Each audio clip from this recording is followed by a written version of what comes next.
Қайырлы күн, құрметті оқырмандар. Жерлесіміз ақын жазушы Адам Мекебаевтың туғанына 80 жыл толу құрметіне орай емен бойлы, кемел ойлы қаламгер атты онлайн дауыстап оқуды назарларыңызға ұсынамыз.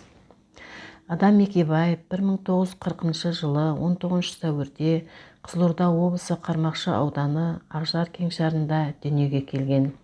1965 жылы Қазақ мемлекеттік университетін, 1987 жылы Мәскеудегі Дүниежүзілік әдебиет институтының жоғарғы әдеби курсын бітірді.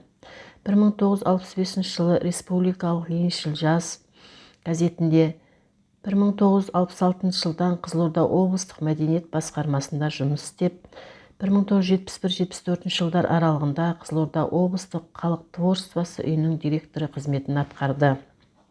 1974-75 жылдар аралығында Республикалық Қайнар, 75-81 жылдары жазушы баспаларында редактор болып қызмет атқарды.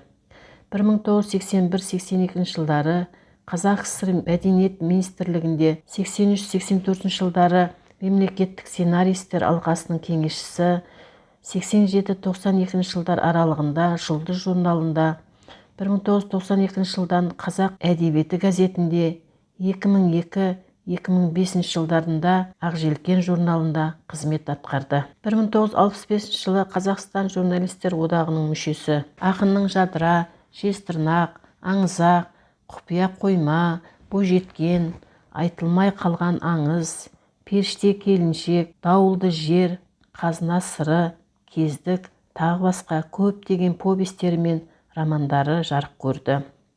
Адам Мекебаевтың көркемдігі жоғары, көтерген мәселесі қомақты шығармаларының бірі Кездік повесі деп атар едім.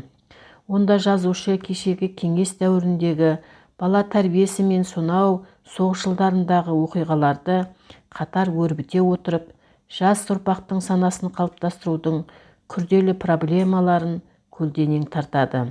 Және оған жазушы құр сөз борасыны арқылы емес, көркем сөз мүмкіндігін эстетикалық заңдылықтарға сай қолдана білудің нәтижесінде қол жеткізеді.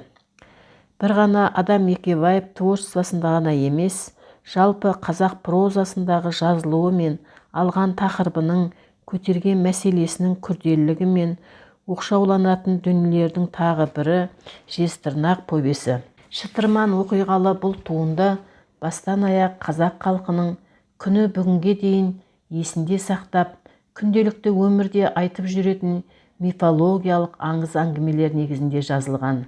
Егер сол діни наным сенімді теріс ниетті жандар өзінің жеке мақсатына жету үшін үгіт құралы ретінде пайдаланған жағдайда, халық өміріне қаншалықты зияны тиетіні осы шығармадан анық көрінеді. Сонымен қатар, халықтың ғасырлар бойы санасында қалыптасқан дею, шайтан, пері, албасты, көрбақ сияқты мифтік ұғымдарға жазушының жан бітіріп, оларды оқиғаға шеберлікпен араластыра алуы кісіні таңғалдырады. Адам Мекебаев әдебиет әлеміндегі жұмбақ жан. Әркімге әр жерде сырын аша бермейді, ойын шаша бермейді. Сөзге сараң болғанмен ойға жүйрік. Адам Мекебаев дегенде оны білетіндердің көз алдына сабырлы да салиқалы қалпынан танбайтын, еңсеге емен бойлы ер адамның бейнесі келетіні анық. Парасат падишасындай көрінетін ол кісінің жазудан басқа шаруасы болмады. Соның арқасында ол кісінің шығармашылығы шын мәнінде жемісті болды. Өзін-өзі жарнамалап, алға ұмтылып жатпаса да, шығармалары ел аузында жүрді. Белгілі жазушы, ақыны, публицист, қазақ көркем сөзінің үлкен өкілі, парасат пайымы мол ірі тұлға Адам Мекебаевтың барлық шығармаларына тән ортақ қасиет ол қазақы құнарлы тіл. Автор баспасөз саласында да ұзақ жылдар бойы жемісті еңбек еткен. Оның қаламынан туған заманның әрқилы кезеңдерінің жүгін көтерген публицистикалық шығармалары да жеткілікті. Сөйте тұра ол прозасына қылаудай да көлеңке түсірген жоқ. Бұл да дарын иесіне тән қасиет.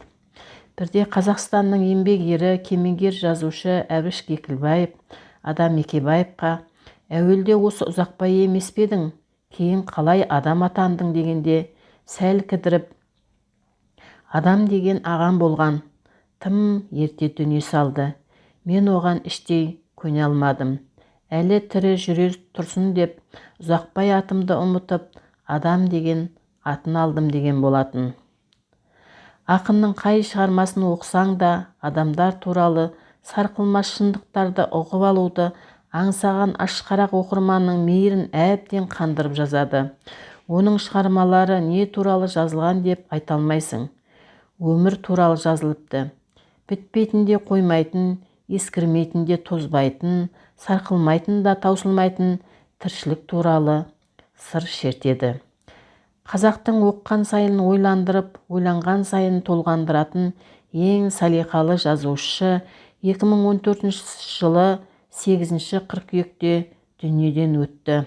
Сағына түсерміз, сағынған сайын жазғандарына қайта-қайта үңіле түсерміз қақ дейді.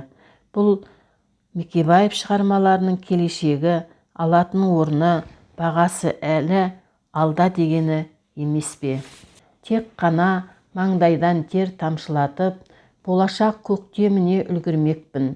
Келер ұрпақ армысың болашағым, өздеріңмен биікпін аласамын деп ақын Мекебаев талапшыл, талғампаз ұрпаққа асығып тұрғандай. Адам Мекебаев мәртебелі көркем сөз мүмкіндігін шебер қолдану нәтижесінде тайсалмай көрсете білген, оқырманның эстетикалық ләззатқа бөлетін, қазақ әдебиетінен өз орнын ойып тұрып алған, қалың жұрттың сүйіспеншілігіне бөленген ғажайып суреткер жазушы.